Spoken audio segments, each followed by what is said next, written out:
तो दोस्तों, जैसा कि आप जानते ही हैं कि दुनिया भर की वर्ल्ड मीडिया या फिर दुनिया भर की तमाम एजेंसियों की ये आदत है कि वो भारत और भारत की उपलब्धियों को हमेशा कम करके आंकते हैं। इतना ही नहीं, भारत के भविष्य को भी कम करके आंका जाता है। जैसे कि हाल ही में आपने देखा कि पिछले कुछ सालों में आईएमएफ, वर्ल्ड बैंक और जितनी भी क्रेडिट रेटिंग एजेंसियां हैं, इन्होंने भारत की जीडीपी का जो अनुमान दिया है, हर साल भारत ने उन्हें क्वार्टर्स के हिसाब से हराया है। यानी कि उन्होंने आने वाले साल की अर्थव्यवस्था को लेकर जो भविष्यवाणी करी, उस पूरे साल की प्रिडिक्शन में तो उनकी रिपोर्ट को हरा ही दिया, फेल कर दिया। लेकिन इन तमाम एजेंसियों ने जो भारत के क्वार्टर्स के आंकड़े दिए थे, यानी कि हर 3 महीनों में भारतीय अर्थव्यवस्था की क्या परफॉर्मेंस रहेगी, इसकी जो भविष्यवाणी करी थी, उसे भी गलत साबित किया और बहुत ही शानदार तरीके से सारे रिकॉर्ड तोड़ डाले। लेकिन आपको बता दूं कि एक बार फिर से भारतीय अर्थव्यवस्था को लेकर सबसे बड़ी प्रेडिक्शन की गई है,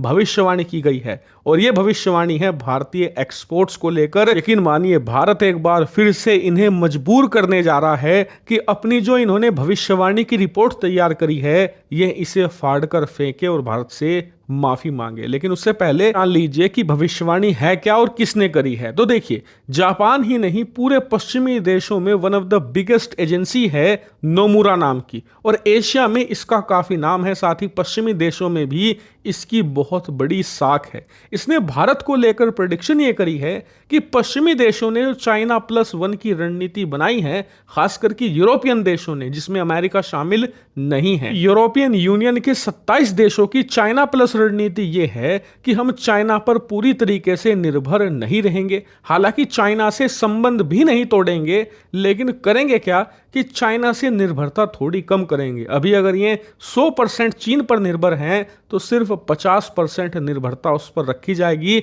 बाकी की 50% निर्भरता किसी और देश पर, जैसे कि वियतनाम, भारत, इंडोनेशिया। और इसी के तहत हो रहा यह है कि बहुत सारी यूरोपियन कंपनियां जो चाइना में मैन्युफैक्चरिंग करती थी, ये सारी की सारी अलग अलग देशों में जा रही हैं, और भारत इसमें सबसे बड़ा बेनिफिशियरी है। यानी कि भारत में ये सबसे ज्यादा फैक्ट्रियां और कंपनियां आ रही हैं। कि अमेरिका इस रणनीति से इत्तेफाक नहीं रखता। अमेरिका का मानना है कि ये रणनीति 100% होनी चाहिए, यानी कि चाइना पर एक सुई के लिए भी निर्भर ना रहा जाए। या तो अपने देश में फैक्ट्री लगाओ या फिर किसी और देश में शिफ्ट करो। तो खैर, इसके बारे में कभी और बात करेंगे।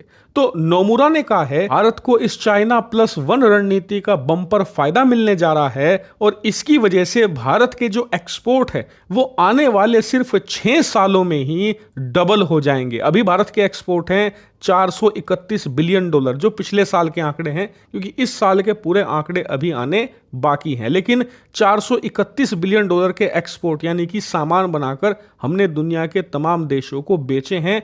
नोमुरा कहती है कि आने वाले 6.5 सालों में 2030 तक भारत के एक्सपोर्ट $835 बिलियन हो जाएंगे। अभी आपको सुनकर लगेगा बहुत अच्छी बात है, भारत के एक्सपोर्ट डबल हो जाएंगे 6-6.5 सालों में, इससे अच्छी बात है क्या? लेकिन आपको बता दूं, ये अच्छी बात नहीं है, क्योंकि भारत का अनुमान है कि इस आंकड़े को हम 2027-28 तक छुएंगे, यानी कि सिर्फ 3-3.5 सालों में। और उसके बाद 2030 तक हमारा अनुमान है कि हम $1 ट्रिलियन से ज्यादा के एक्सपोर्ट करें। कि इस समय भारत की जीडीपी है लगभग $3.8 ट्रिलियन, और भारत चाहता है कि 2030 तक हम $1 ट्रिलियन से भी ज्यादा के सामान बनाकर दुनिया के तमाम देशों को बेचना शुरू कर दें। और यह बहुत बड़ा टारगेट है, लेकिन बहुत आसान टारगेट भी है भारत के लिए। अगर भारत सही से पॉलिसी रिफॉर्म करता है तो इस टारगेट को आसानी से पा सकता है। इसीलिए इस नोमुरा की रिपोर्ट की बहुत ज्यादा आलोचना भी हो रही है, भारत में भी और विदेशों में भी,